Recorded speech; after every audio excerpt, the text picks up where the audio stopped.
Hello, and welcome to the Latino Business Report. My name is Javier, Gonzales, your host. The Latino Business Report is brought to you by TAMAC, the Texas Association of Mexican American Chambers of Commerce. TAMAC is the leading Hispanic business organization in Texas since 1975. In this episode, we're going to examine a little bit more about immigration, the proposed tariff taxes, DREAM Act, and a lot of things dealing with Mexico. However, we're going to look at it from a different perspective. Today, we're very fortunate to have a representative of the state of Tamaulipas to talk to us about these issues from the Mexican viewpoint. We'll be right back.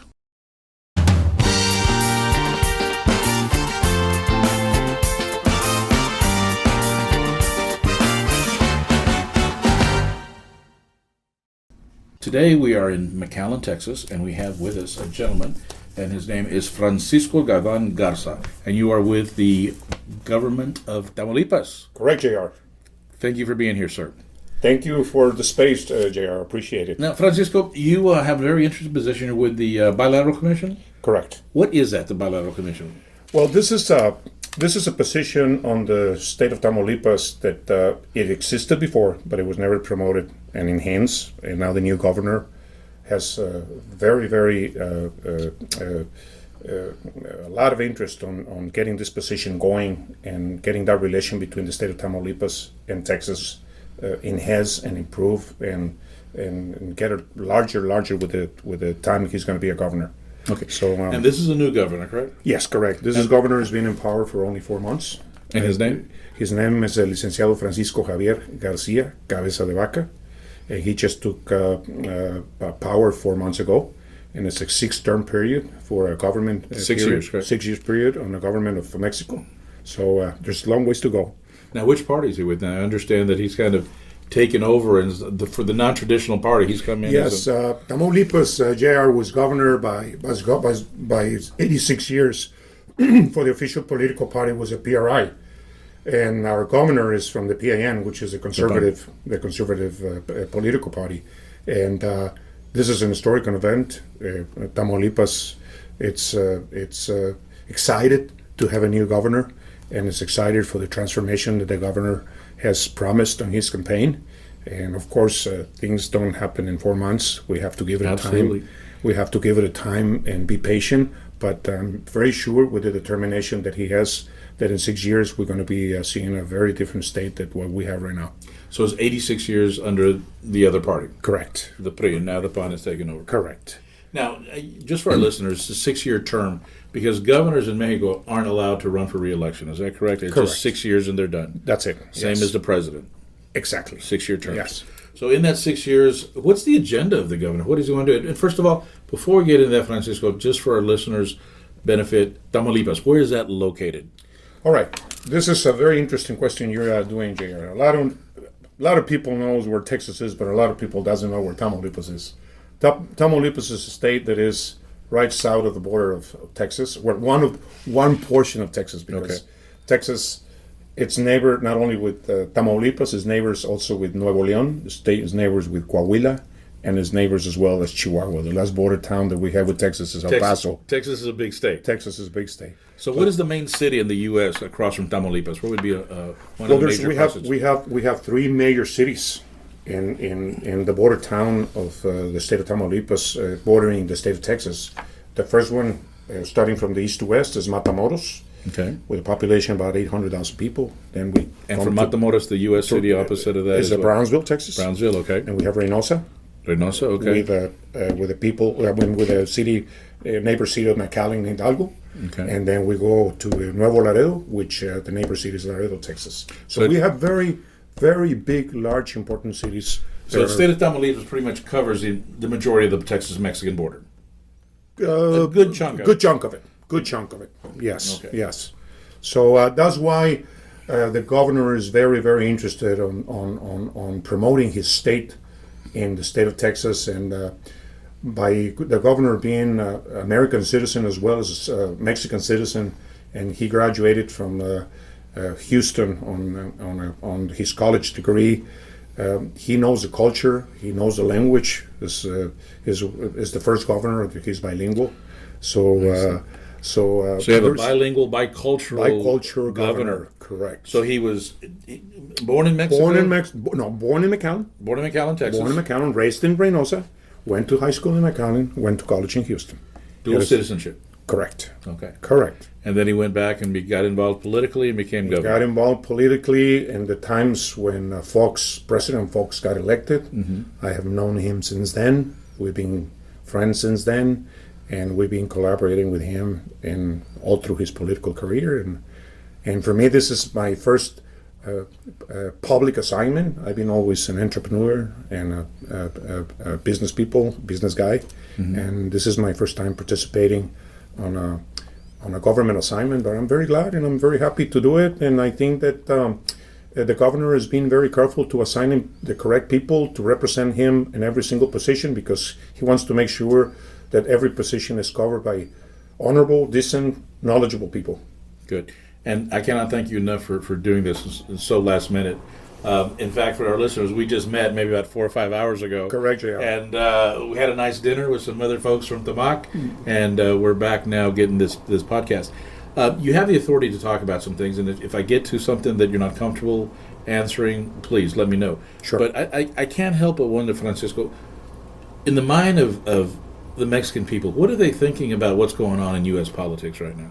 Well, that's the main question that I've been asked since I took possession of my assignment as a representative of the state of Tamaulipas in Texas. And of course, there's a lot of uncertainty, there's a lot of speculation, there's a lot of rumors, and there's a lot of panic. If you can fear. Fear. Panic and fear. And I have always said that first, for us being Mexican citizens, we have to be very respectful about the democratic decision that the United States did in electing their new president. President Trump was elected by the majority of the electoral vote, and in those terms, us as Mexicans, we're very respectful about the democracy of every country, and under that, we have to be also proud of our dignity as Mexican citizens, and with those two terms of respect and dignity between the two countries, I think that eventually, after we survive the waves and the storm and the adjustment of the new government, when things comes to terms of negotiation, I'm very positive that it's going to be a win-win situation for both countries. Well, Francisco, respect and dignity for both countries. Do the people of Mexico feel that the U.S. has given them the respect they deserve, that they've earned? Well, JR, you have seen that President Trump in his political campaign made a lot of promises. He was a wise man running his political campaign, and I think his advisors advised him the way that he had to put his promises and postures in order to become president. He did.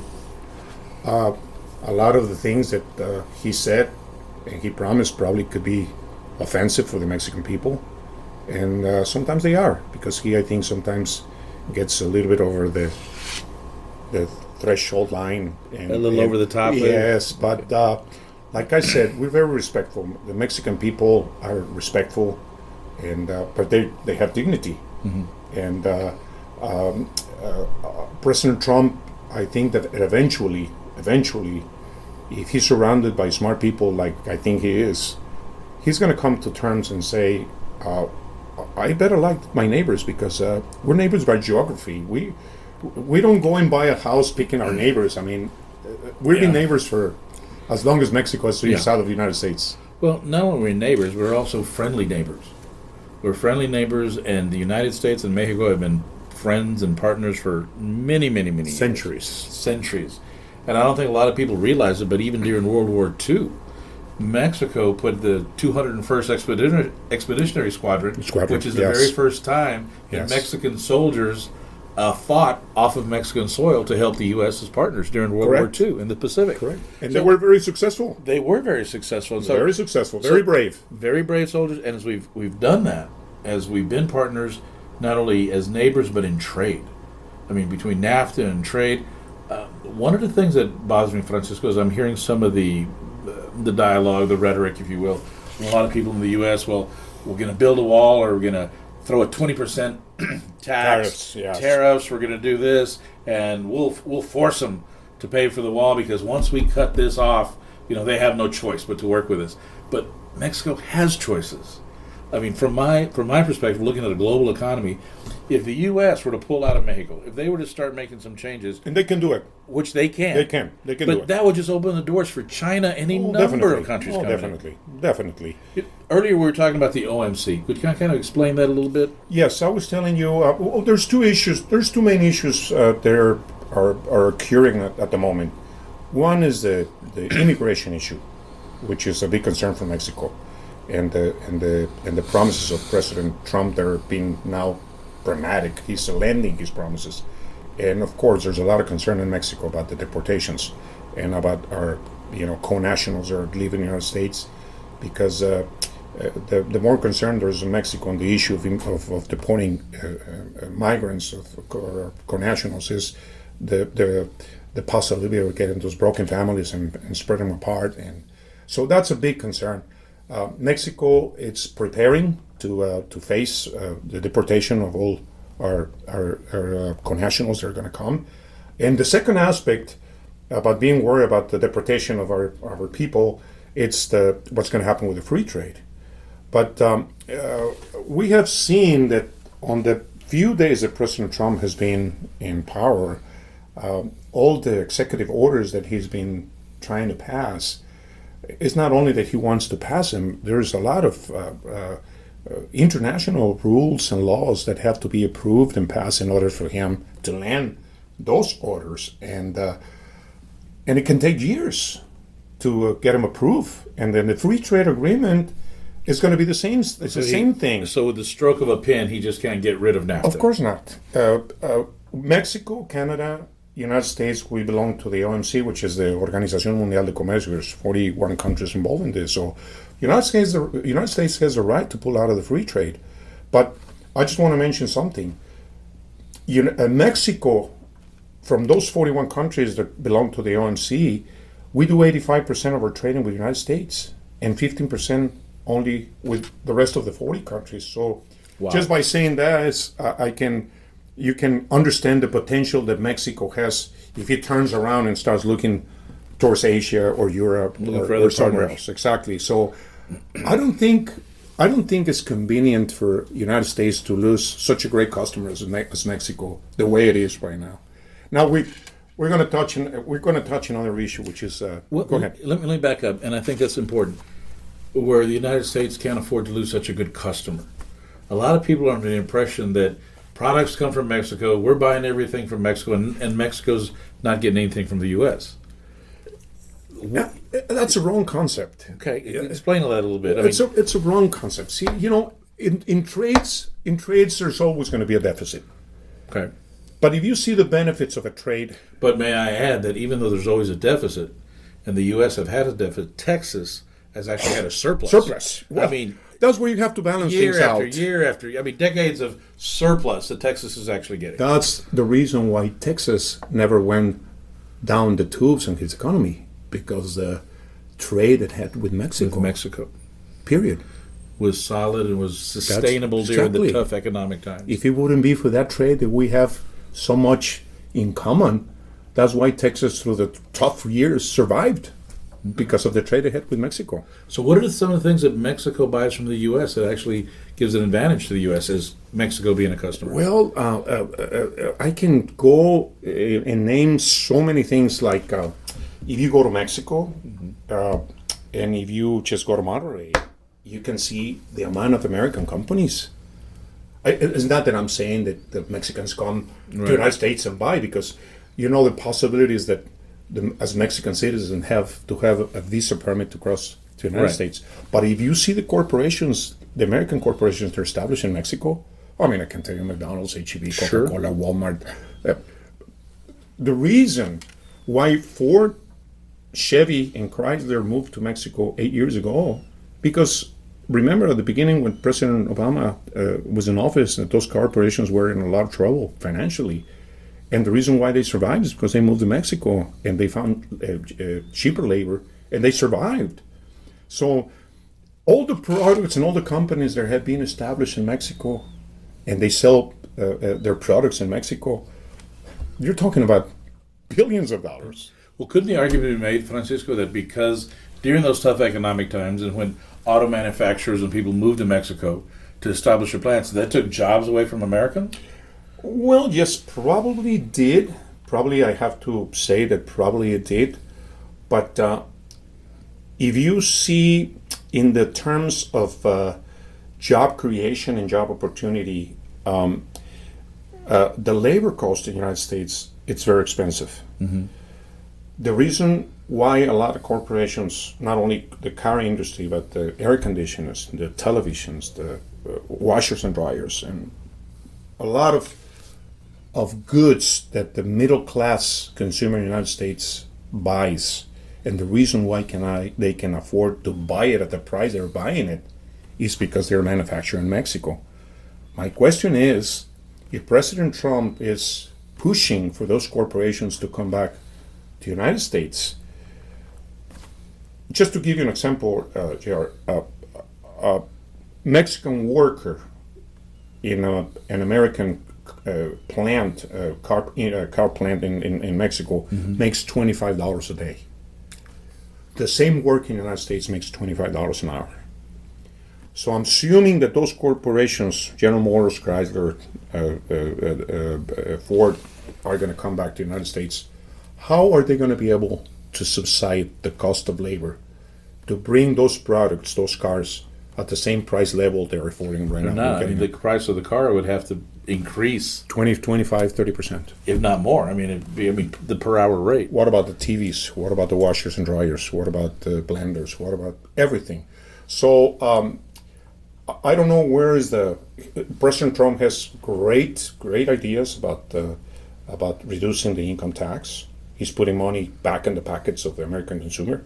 But on the other hand, he's affecting the American consumer by adding the tariffs of all the products that are going to come into Mexico. And not only that, adding the cost of the products that he wants to force the corporations to come to Mexico. So he's like giving benefits on one side, and he's making it more expensive on the other side. I don't know if I explain myself. Yeah, but ultimately, it's the consumer. It's going to be the ones going to be paying affected. a much higher price. Correct. You also point out something, Francisco, that I don't think a lot of people may realize, is that as Mexico, there is a lot of U.S. corporations that they're just not only manufacturing, but you have your Kentucky Fried Chickens, you have your McDonald's, you have Coca-Cola, Pizza Huts, and stuff. Walmart's, H-E-B's, I mean, you name it. They're all over. So as we look at the economy, I almost feel that this administration is almost looking and trying to make the United States more of a kind of an isolated type country again. We're just like, let's shut the borders, let's build the walls, let's go into this isolationist type attitude. But it's a global market. We can't survive without trade. And it's that balance. I mean, correct. The global financial market is a delicate balance, and one thing can affect something between the U.S. and Mexico could affect, maybe a downfall in Asia, or it could cause a recession of some sort. And I don't think a lot of people understand that. By no means am I saying that I do, but there's realization that it's a global market. When you start shifting around and doing absolutes and making these drastic changes overnight, or trying to, there's going to be a downside. There's going to be an adverse effect. Now, let me tell you something, Jared. Walls are not only to keep people from coming in. Walls are also to keep people from going out. We have to remember that. And that's very dangerous. You're enclosing yourself, just like you said. And when you enclose yourself, you're going to isolate yourself, and you're going to be lonely. You're going to be alone. And that puts in a very vulnerable position to any country, not just the United States. I think the best wall that President Trump can do is by enhance investment in Mexico, create jobs, labor, and that would be the best wall. Well, let me ask you this: Why would he do that? Why would he invest in Mexico instead of here in the U.S.? Why would anybody want to create jobs and opportunities in Mexico instead of taking care of their own people here? Very simple. It's very simple. One of the reasons is I don't know what is the mechanism in the United States in order to bring labor costs down. I don't think there's a possibility. But on the other hand, is we see that the minimum wage in Mexico and the minimum wage in the United States, it's very stagnant. It doesn't go up much. Right. The increases of prices of products and goods are going up. The reason why I say that by giving jobs in Mexico, creating jobs in Mexico, is very simple. It's just to prevent immigration. If you balance out the money the United States would have to spend on building the wall and subsidizing all those corporations that are going to come to the United States, instead living in Mexico and still creating those cars, those TVs, those air conditioners at a reasonable price for the American consumer, it's I think it's counterproductive for the United States to bring those jobs into the United States. Now, and a very important thing that I mentioned, the young population in the United States is diminishing by the year. Yes, it is. The United States is not regenerating new people. We're all getting older and older. The youngest market segment in the United States are Latinos. All right. We are actually skew about 10 years younger than every other market, every other population. Average age of Latino in the United States is about 25, 26 years old. Okay. The average age of the rest of the market is about 35, 36. All right. We're younger, we're childbearing, and we're a workforce. Well, and you know why is that? Because we still have our Latino traditions and our Latino cultures, that not big families like before, 9 or 10, but 3 or 4. Mm-hmm. It's a good family. The problem now that we are facing with the American culture is that kids don't want to have kids. I mean, marriages are becoming less and less common. People are not having kids because to raise a kid it's very costly. People cannot afford it, and implicates a lot of responsibility. So what I'm pointing out is that the young population in 50 years from now in the United States is going to be very scared. We're going to lack in the United States from labor. The only country that is going to be able to supply that labor for the needs of the United States is going to be Mexico. And I'm not bringing by Mexicans into the United States. It's by giving the Mexicans the opportunity to have that labor in their country. Now, the immigration problem would be so easy to solve. You know, like Mr. Trump, it's right when he says probably there's 12 million immigrants in the United States, and he wants to get them all out.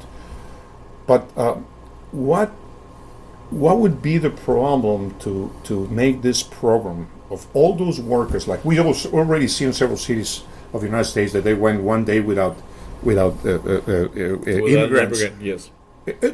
There's been hotels that are totally paralyzed, hospitals, restaurants, businesses. So even one of the Trump hotels, I think, correct. Their kitchen had to shut. So the thing is if the United States is aware of that need of labor, why don't they establish a program for the immigrants like the Bracero program?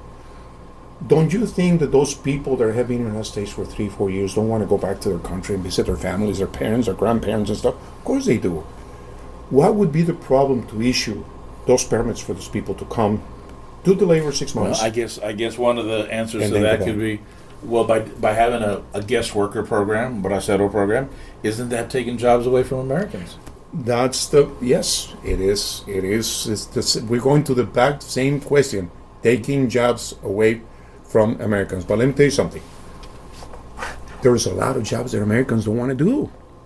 Of course they do, Francisco. They want to be out in the fields picking crops. They want to be in the kitchens washing dishes. They want to be in the hotels doing things. They want to be lawn service. You're absolutely right. They don't want to do their job. So it's very easy to say you're taking jobs away from Americans. We're not taking the jobs that Americans want. They don't want to do those jobs. Exactly. The Mexican people do not take those jobs. The big Mexican people take the jobs that the American citizens don't want to do. And I think what's important and it really gets me when I hear some of the stuff that I'm listening to on TV and some of the narrative, is that for the most part, and every society has bad people. Everybody has criminals. Yes. Everybody has rapists. Everybody has murderers. But for the most part, a lot of the Latinos, the Mexicans that are here, whether documented or undocumented, they're here to work.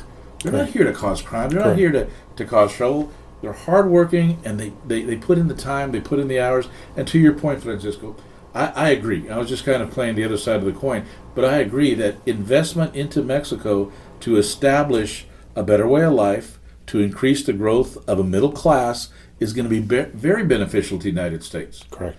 Because what's happening is first of all, immigration should be maybe a choice, not a necessity to live. Yes. Because unfortunately, there's a lot of people from Mexico that are trying to escape poverty. They're trying to just feed their families and do whatever they can. Yes. They're in the United States illegally, Yes. if you want to look at it, illegally, working their little hearts out and sending money, remittance dollars back to Mexico. In fact, and correct me if I'm wrong, there's even some communities in Mexico that the majority of the income of that village or that community is remittance dollars coming in. Guerrero and Michoacan, they have a lot of communities that Zacatecas, I think, is also, as we look at that. Yeah, there's towns that totally depend on the people they have in the United States to send their needs and income to the household. But as people are looking at it, they go, well, they're making the money, they're sending back to Mexico.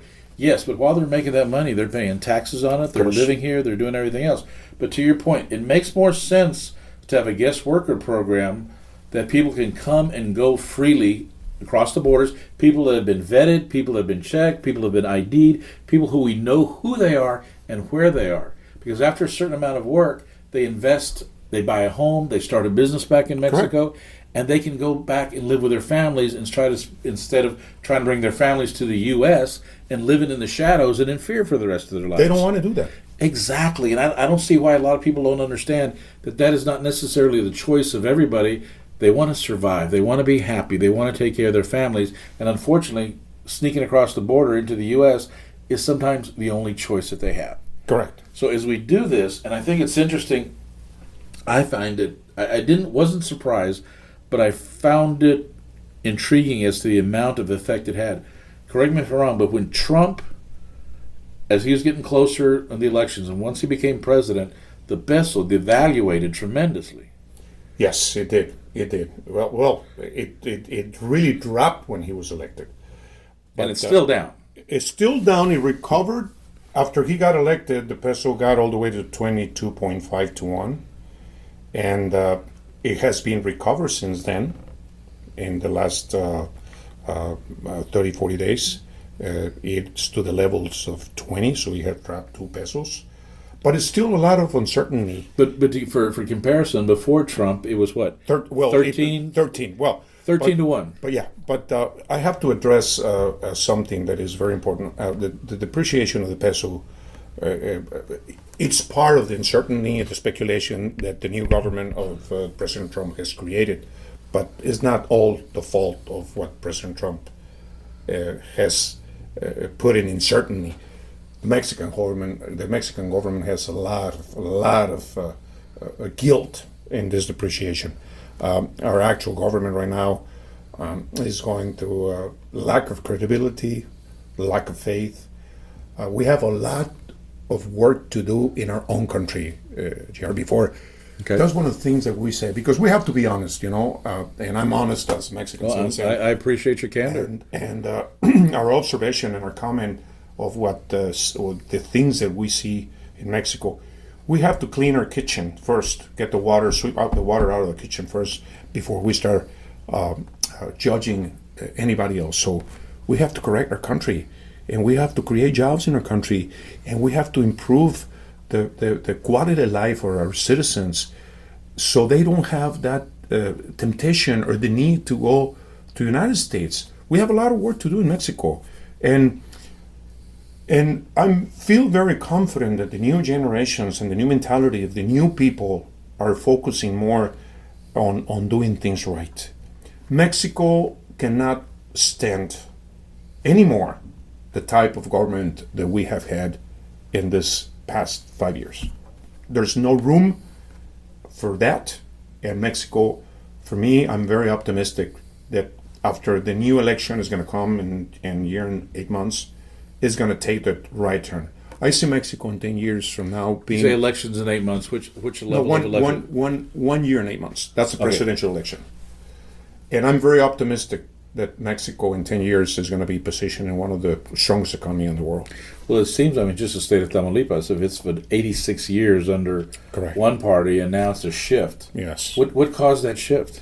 Well, what I'm telling you, people are sick and tired of the establishment, and they're giving the opportunity to new figures of government to prove themselves that they can transform and change things for the benefit of all the citizens of Tamaulipas and citizens of Mexico. Like I said, Jared, we have to fix our kitchen first. We have to sweep the water out of our kitchen and start first with the good judge. He starts with his own house. So that's what we're going to try to do. And if you want to create an image of trust to the rest of the world and an image of dignity and honor, well, you have to be that. You have to be honorable, honest, and straight. And that's the work we have to do in our country. Francisco, how about all the crime? I mean, you see the news. Your average American sees Newsnight, they see that the drug cartels, the shootings, the killings. How pervasive is the actual violence in Mexico right now? Jared, we know, and this is an issue that involves both countries. When there is demand for drugs, there's going to be always who's going to supply the demand. If the United States keeps demanding the use of drugs, there's going to be not only Mexico, anybody else. There's going to be suppliers. There's going to be suppliers.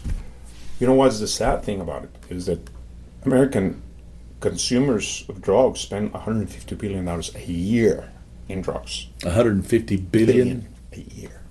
That's the same budget of security in the United States of education. With 150 billion, you could buy 6 walls. Okay. So this is a sad number. It is. So my question is, if the United States has a friend and an ally to the fight to the war on drugs, is Mexico, and if the United States has a friend and an ally to terrorism, is Mexico, because with all the border that we have along Mexico, if it wouldn't be the United States backyard guardians, can you imagine the amount of, forget about the immigrants, forget about the guys who going to go across and look for job. Terrorism, that's a big issue. That's a big target for the United States. So that's why I think the United States has to come to terms with Mexico to always be a good neighbor, a good friend, because we are a good bodyguard on the backyard. But at the same time, Francisco, isn't that just another reason to have a wall? Well, we're going to if we're going to put a wall, why don't we start first about, instead of building a wall, why don't we start first about fixing what I'm saying? Let's start to do a program where we diminish the consumption of drugs, and let's start do a program so we build or structure something so the money that drug consumption is produced in the United States doesn't come in guns and cash for the drug cartels in Mexico.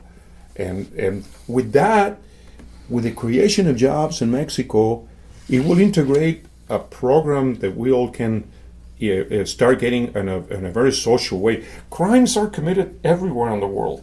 I mean, look at Chicago right now, the way it's going. I mean, but it sometimes it's not right. Public, but it all becomes for the drug consumption, for the territories of the gangs, for the territories of the drug cartels. But it's either two ways: or we establish a real program to diminish. The American people has to be conscious that if they want to get involved in drugs, they have to first think the consequences that they're creating with the numbers that I told you. They're contributing on that $150 billion that are going into the cartels in Mexico.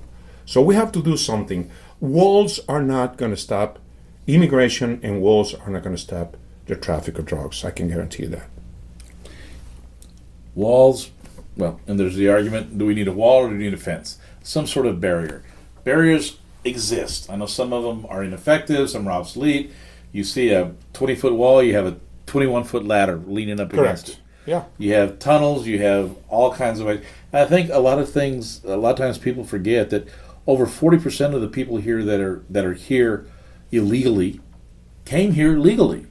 Yes. on visas. They came Yes. on airplanes. They came with proper They paperwork, stayed. and they overstayed. Yes. To a point where they got to the point where they're here illegally. if you will. Yes. Now, you made a point earlier, Francisco, that I haven't really thought about, but it's good to know. I mean, so Mexico is actually preparing to start receiving back Correct. a lot of its nationals. Co-nationals, yeah. What kind of a effect is that going to have on the country? Well, it's gonna create an impact. I mean, I imagine unemployment, housing, crime. Yes. Well, I guess Yes. so. And how about as we have these dreamers, as we have these young people Yes. that came to the United States as infants, Yes.